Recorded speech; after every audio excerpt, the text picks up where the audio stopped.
I'm sat in the centre of Bristol, which is in the southwest of England.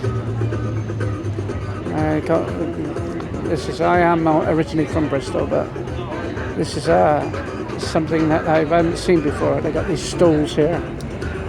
I'm listening to Boney M, my generation, or music from my generation.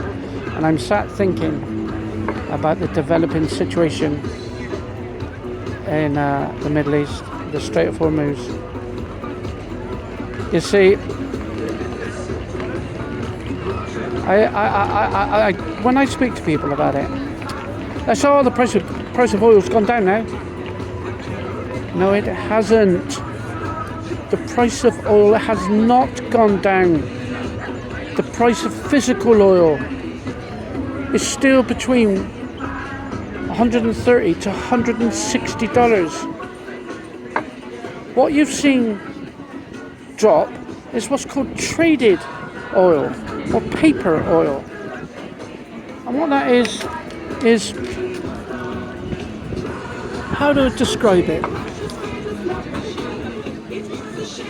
It's like a bet, gambling. And traders, short traders, that they will sell oil to prospective buyers. I think is it 90 euros for crude, for Brent oil and Brent crude, and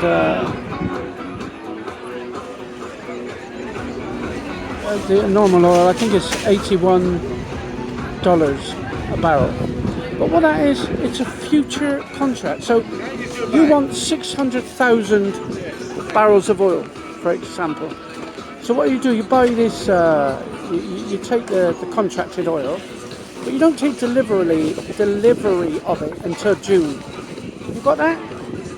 So you buy it today at $90 a barrel. Now let me just ask you a question, simple question. When June comes, can you imagine the price of physical oil is going to drop to 90 barrels? 90 barrels? $90 per barrel. You've got two hopes of that. No hope and Bob hope. And the price of physical oil is going to stay as it is now.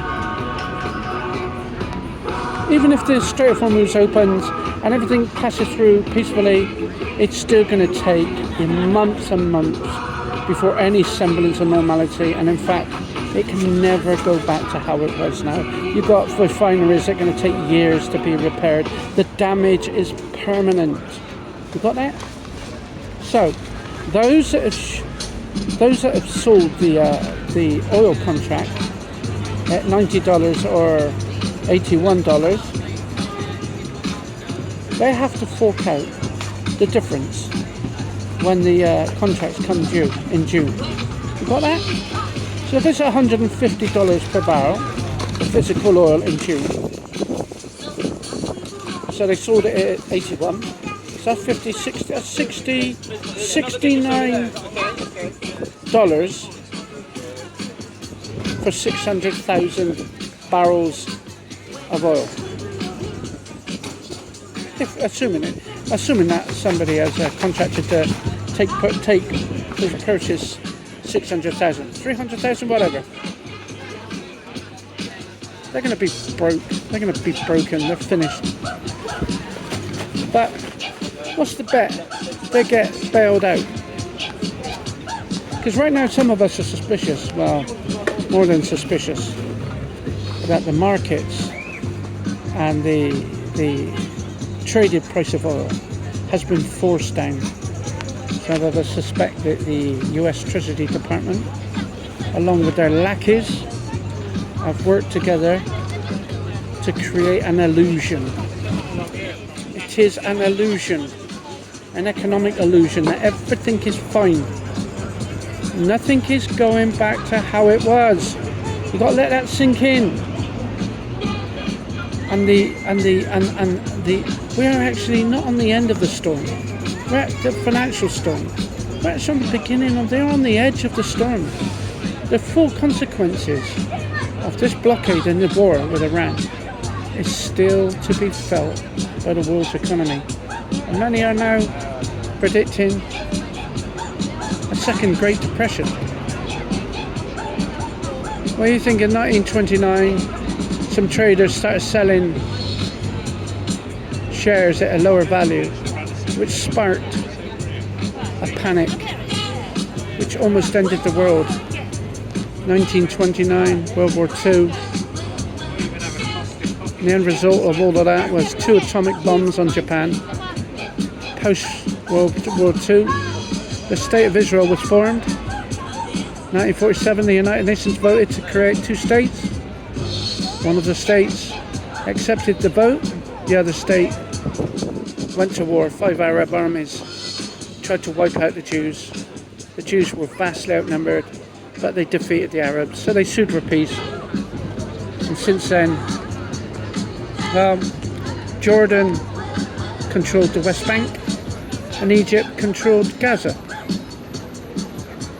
Did they bring any independence? No chance.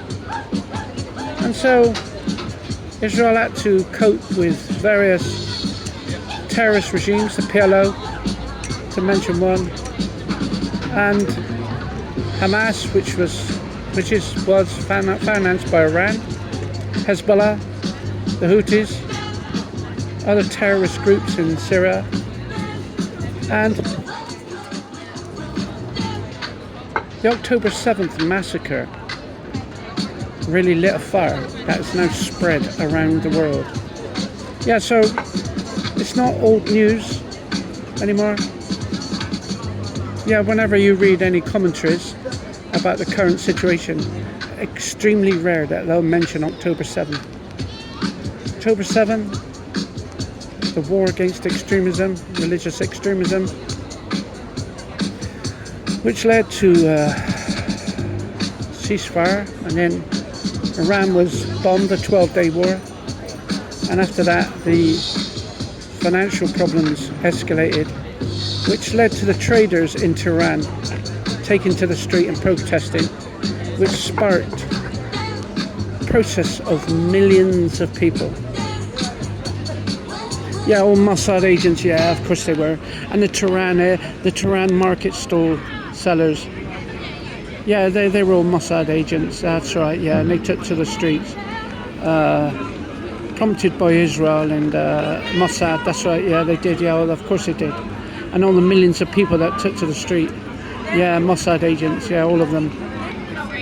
And on January the 8th and 9th, 32,000 people were massacred. That's the estimate of how many. 32,000 massacred in 2 days. Something that hasn't happened since World War II. I think the last time that was in 1941 in Kiev, in Ukraine, when the Nazis were there and tried to round up the Jews, mass murdered them. 2 days. Horrific what they did. So this is what this regime did to their own citizens, which led to Trump saying help's on its way. And then the bombing started after fake peace talks, which was held by all the world's media as making progress. And then we woke up one Saturday morning, I think it was, and the bombing had started. And since then we've had the situation with the Strait of Hormuz escalate, because Iran, it's about 90% of their finance comes from the oil tankers that have exported oil to China. And even though people have claimed the strait was closed, it wasn't. They continued to allow the tankers to continue to sell to China. And now we're at another situation now where it's claimed that there's peace now and the Strait of Hormuz is going to open. Okay, even if it does, the damage is done. There's no going back to the old world. It's finished now. You've got to prepare for what's coming. The oil refineries will continue to sell oil at inflated prices between $130 to $160. That's what's coming. You ignore all the media and all the pundits and all the parrots. That's what's coming. The next second Great Depression is on its way and it's beginning. We're on the edge of the storm. Yeah, profit doom. Well, it's not that. It's just the maths, plain maths. This damage has been done now. It's irreversible. And the people are going to pay for it.